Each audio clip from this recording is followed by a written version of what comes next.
Kemuliaan bagi Allah di tempat yang maha tinggi. Damai sejahtera di bumi di antara manusia yang berkenan kepadanya. Tuhan menyertai saudara. Rohnya menyertai saudara. Kasih karunia Tuhan kita Yesus Kristus dan kasih setia Allah Bapa serta persekutuan dengan Rohnya yang kudus menyertai saudara sekalian. Amin. Bapak Ibu yang terkasih, firman Tuhan pada kita pada minggu hari ini 4 Oktober 2020 yaitu terambil dari kitab Kejadian pasal 2 dimulai dari ayat 18 sampai ayat 25. Demikian firman Tuhan. Tuhan Allah berfirman, tidak baik kalau manusia itu seorang diri saja. Aku akan menjadikan penolong baginya yang sepadan dengan dia. Lalu Tuhan Allah membentuk dari tanah segala binatang hutan dan segala burung di udara. Dibawanyalah semuanya kepada manusia itu untuk melihat bagaimana ia menamainya, dan seperti nama yang diberikan manusia itu kepada tiap-tiap makhluk yang hidup, demikianlah nanti nama makhluk itu. Manusia itu memberi nama kepada segala ternak, kepada burung-burung di udara, dan kepada segala binatang hutan. Tetapi baginya sendiri ia tidak menjumpai penolong yang sepadan dengan dia. Lalu Tuhan Allah membuat manusia itu tidur nyenyak. Ketika ia tidur, Tuhan Allah mengambil salah satu rusuk daripadanya, lalu menutup tempat itu dengan daging. Dan dari rusuk yang diambil Tuhan Allah dari manusia itu, dibangunnyalah seorang perempuan, lalu dibawanyalah kepada manusia itu. Lalu berkata manusia itu, inilah dia, tulang dari tulangku dan daging dari dagingku. Ia akan dinamai perempuan sebab ia diambil dari laki-laki. Sebab itu seorang laki-laki akan meninggalkan ayahnya dan ibunya dan bersatu dengan istrinya, sehingga keduanya menjadi satu daging. Mereka keduanya telanjang, manusia dan istrinya itu, tetapi mereka tidak merasa malu. Kita berdoa. Bapa di sorga, kami bersyukur untuk anugerah-Mu, pemeliharaanmu yang hingga saat ini Engkau nyatakan dalam kehidupan kami. Pada saat ini Tuhan, kami telah membaca sebagian dari firman. Kami mau belajar, kami mau memahami maknanya dalam kehidupan kami. Berbicaralah Tuhan, dan hamba-Mu yang tidak memiliki kemampuan, Engkau urapi dengan kuasa Kudus-Mu. Mampukan sehingga firman-Mu dapat disampaikan dengan baik, menjadi hormat dan kemuliaan bagi nama Tuhan. Berfirmanlah Tuhan, kami mau mendengarkannya. Dalam nama Yesus kami berdoa. Amin.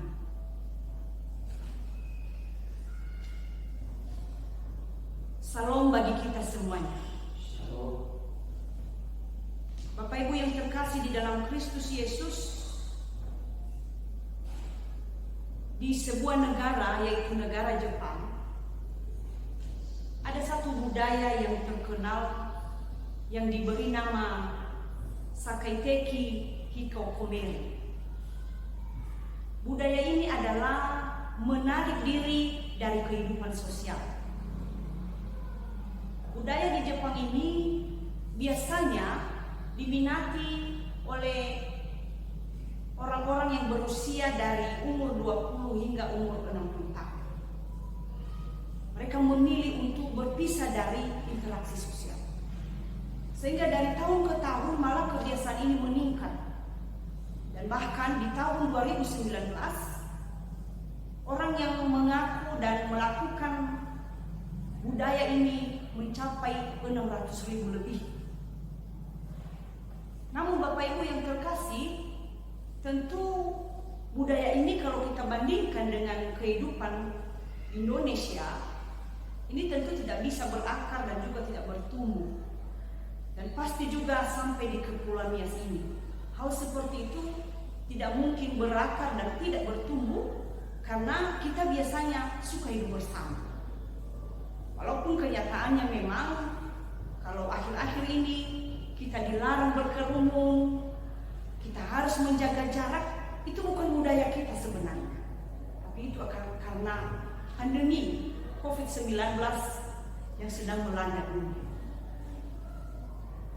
Jika kita melihat budaya salah satu negara tadi yang saya sampaikan, justru Alkitab berbicara pada hari ini, pada ayat 18, bertolak belakang dengan keadaan budaya tadi. Pada ayat 18 dikatakan, lalu Tuhan berfirman, tidak baik kalau seseorang itu, kalau manusia itu seorang diri. Karena itu pada hari ini tema kita adalah setara di hadapan Tuhan. Dari Kejadian pasal 2 ayat 18 sampai 25. Setara di hadapan Tuhan. Dalam hal apa saja manusia itu sebenarnya setara di hadapan Tuhan. Manusia setara di hadapan Tuhan yang pertama dalam menggenapi rencana Tuhan. Manusia setara di hadapan Tuhan yang pertama dalam menggenapi rencana Tuhan. Kita bisa lihat mulai dari ayat 18 sampai ayat 24. Pada ayat 18 dikatakan, lalu Allah berfirman, tidak baik kalau manusia itu seorang diri saja. Bapak Ibu yang terkasih, bila kita membaca Kejadian pasal 1, ketika Tuhan menciptakan langit dan bumi dan seluruh isinya, Tuhan selalu berkata, baik. Bahkan dikatakannya, sungguh amat baik. Tetapi ketika sampai pada pasal 2 ayat 18, justru Tuhan berkata, tidak baik. Pertanyaan kita sekarang, apakah pernyataan Tuhan ini kontradiksi? Jawabannya adalah tidak. Tuhan berkata, tidak baik kalau manusia seorang diri saja. Artinya di sini, tidak baik jika manusia itu melakukan di dalam kesendirian. Perkataan Tuhan ini dihubungkan dengan pasal 2 ayat 15 sampai 17. Tuhan menempatkan manusia di Taman Eden. Lalu Tuhan menempatkan dan berkata kepada manusia untuk mengelola dan memelihara ciptaan lainnya. Itu sebabnya dalam ayat 18 Tuhan berkata tidak baik manusia itu tidak lengkap di dalam melaksanakan tugas, tanggung jawab, kehendak dan berbagai rencana yang sudah disiapkan Tuhan kalau dia seorang diri saja. Tetapi manusia itu baru sepenuhnya, baru dimampukan kalau diberikan kepadanya penolong. Untuk apa? Untuk menggenapi rencana Tuhan. Dalam konteks ini, untuk mengelola ciptaan dan memelihara. Manusia tidak bisa sendiri. Manusia tidak sanggup dalam kesendirian. Harus ada yang mampu menolongnya sehingga tujuan, rencana dan berbagai apa yang sudah direncanakan Tuhan dapat terlaksana dengan baik. Bapak Ibu yang terkasih, Tuhan bagi kita manusia ini semuanya di dunia ini sudah membuat rencana-rencana yang indah bagi kita. Itu sebabnya Tuhan berkata, Adam yang sendiri tidak bisa menggenapi rencana Tuhan. Manusia ada di dunia ini hidup dalam interaksi sosial, hidup di dalam kebersamaan. Sehingga ketika dikatakan dalam firman ini kita setara di hadapan Tuhan, maka manusia itu harus bekerja sama dengan orang lain. Karena rencana Tuhan harus tergenapi. Dan untuk mewujudkannya, manusia harus bersama dengan sesamanya. Bapak Ibu yang terkasih, di di dalam Kristus Yesus, tentu dalam firman ini, siapa yang menjadi penolong bagi Adam? Penolong bagi Adam adalah sesamanya. Sesamanya untuk melakukan berbagai rencana-rencana yang sudah dipersiapkan oleh Tuhan. Kalau kita bawa di dalam kehidupan kita sehari-hari, kita ini juga tidak bisa melakukan rencana Tuhan tanpa melibatkan pihak orang lain. Itu sebabnya Tuhan mau manusia itu hidup bersama dengan orang lain. Siapa orang lain itu? Orang lain itu adalah orang yang berada di sekeliling kita.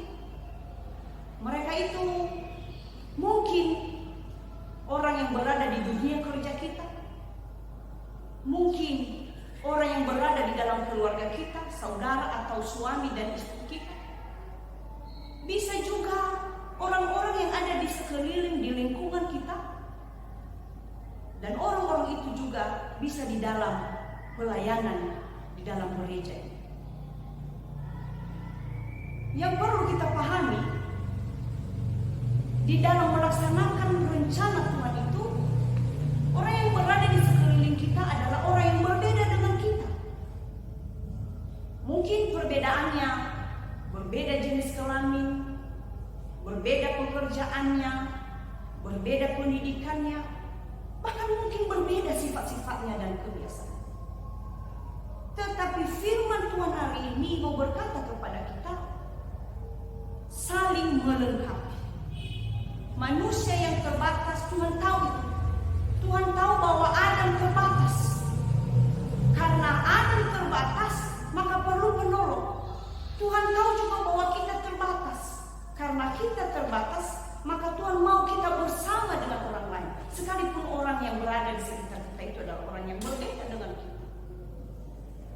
Tentu yang dibutuhkan di sini adalah kesanggupan untuk bekerja sama. Bisa saja di tempat pelayanan di gereja ini ada yang memiliki karunia atau kemampuan di dalam main musik, tapi tidak memiliki kemampuan untuk mengajar atau berkhotbah. Ada yang memiliki kemampuan untuk memimpin pujian.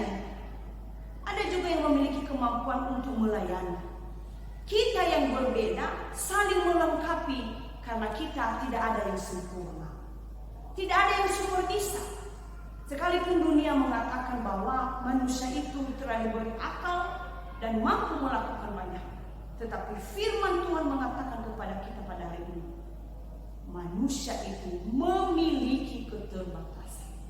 Dan di dalam keterbatasannya itu dibutuhkan orang yang mendukung sehingga lengkap dan terjadilah penggenapan dari rencana Tuhan. Tentu dalam poin yang pertama ini kita juga mari belajar memahami perbedaan orang-orang yang ada di sekeliling kita. Karena kita sama-sama diciptakan oleh Tuhan.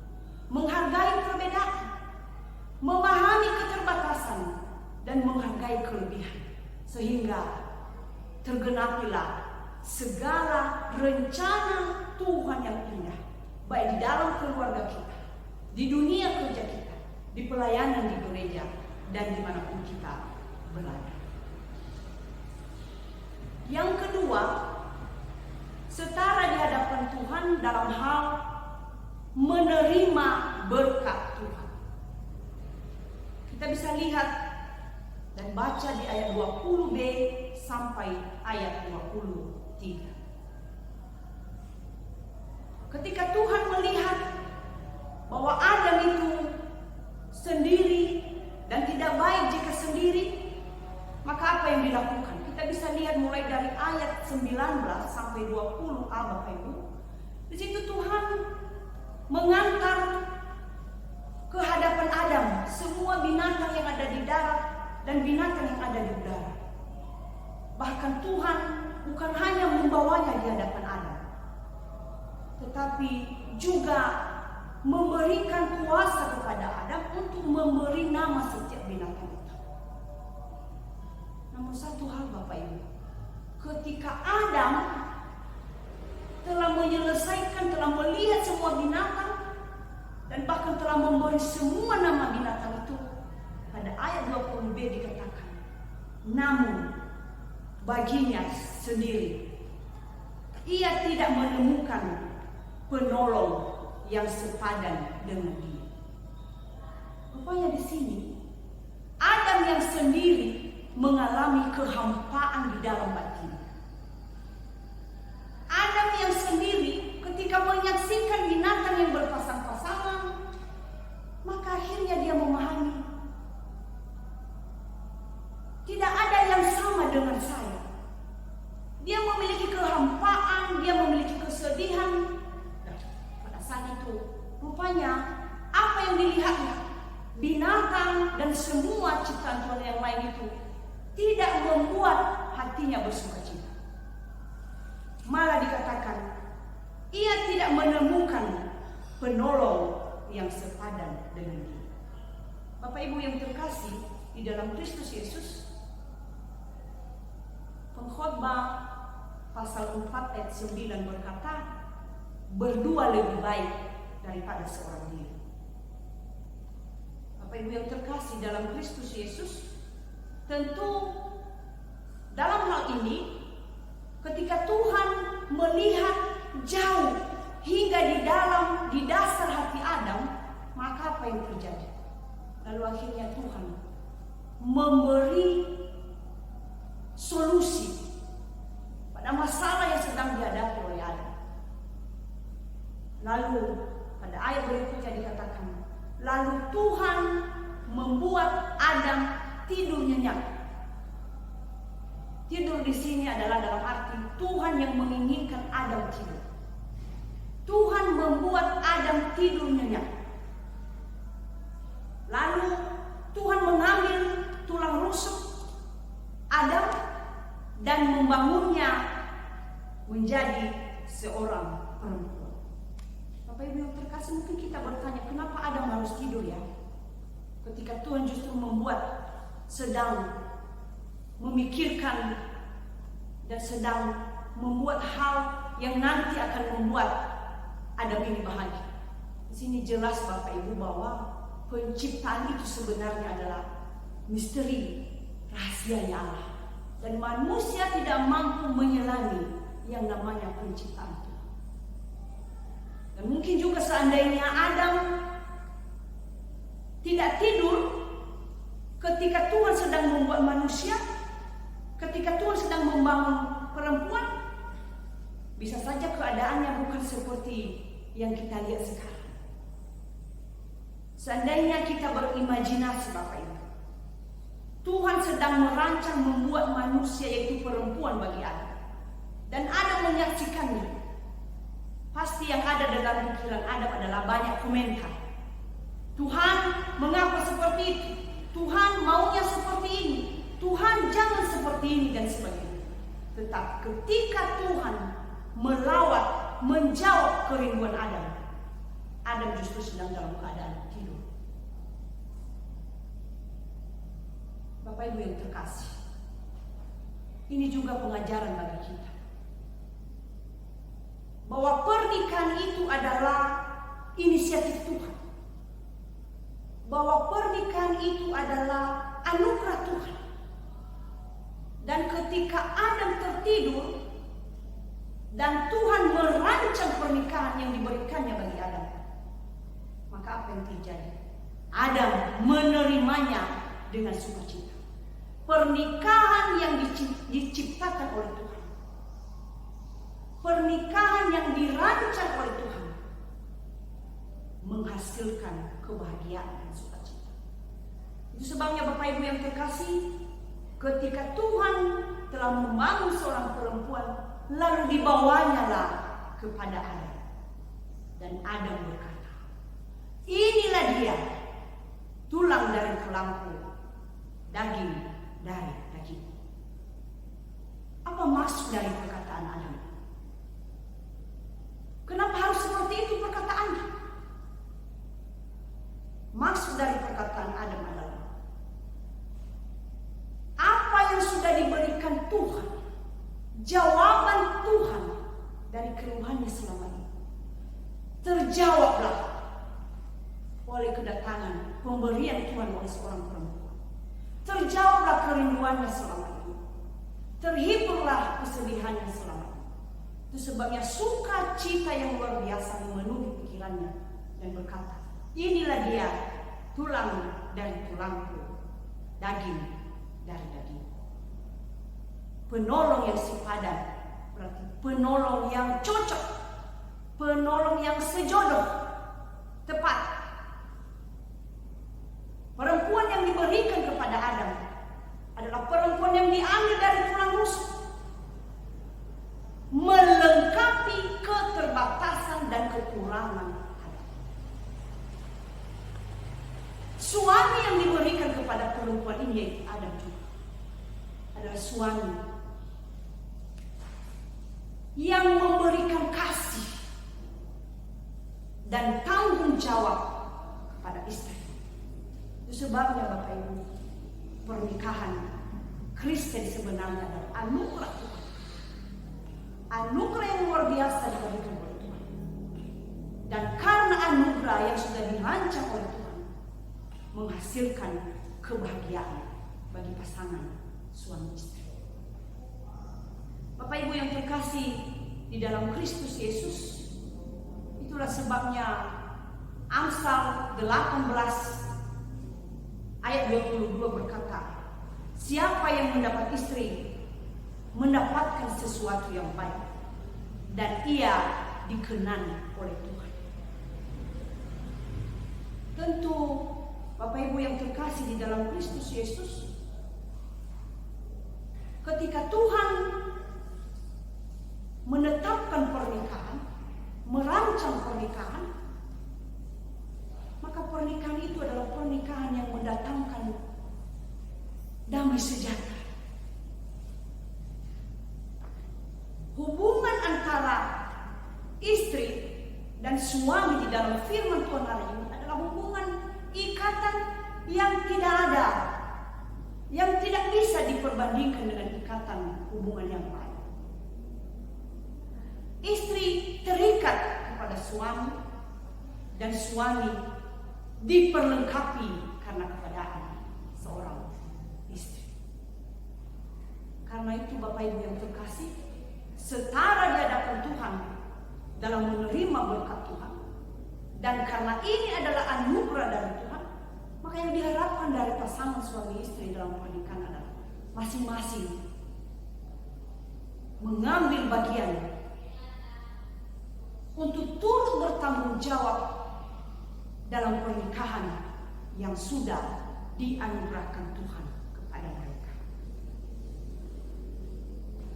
Yang ketiga, setara di hadapan Tuhan, yaitu saling mengasihi dan menjaga kekudusan pernikahan. Kita bisa lihat di ayat 24 sampai 25. Ayat 24, seorang laki-laki meninggalkan ayah dan ibunya dan bersatu dengan istri. Menikah bukan berarti mengabaikan orang tua. Seorang laki-laki yang sudah menikah bukan berarti tidak menghormati orang tua, tidak mengasihi orang tua, tidak peduli dengan keluarga yang lain. Tetapi yang dimaksud di sini adalah hubungan yang terikat antara suami dan istri tidak bisa disamakan dengan hubungan anak kepada orang tua atau hubungan orang tua dengan anak. Justru di dalam pernikahan, ikatan suami dan istri adalah ikatan yang tidak bisa dipisahkan, tidak bisa diberi kesempatan pada pihak-pihak lain, pihak ketiga dan sebagainya untuk memisahkan ikatan itu. Istri menjadi sentral dalam memperlengkapi keberadaan suami. Jadi suami juga menjadi sentral di dalam mengasihi dan peduli kepada seorang istri dalam keluarga. Selain itu, di dalam keluarga juga dijaga kekudusan pernikahan. Kalau di ayat 25 dikatakan mereka sama-sama telanjang.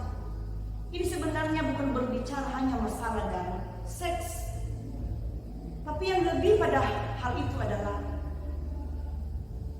pernikahan itu perlu dijaga kekudusannya dengan cara membudayakan keterbukaan. Pernikahan Kristen yang sudah dirancang oleh Tuhan itu di dalamnya tidak ada kemunafikan, di dalamnya tidak ada sandiwara, di dalamnya tidak ada kepura-puraan, di dalamnya tidak ada perselingkuhan dan sebagainya.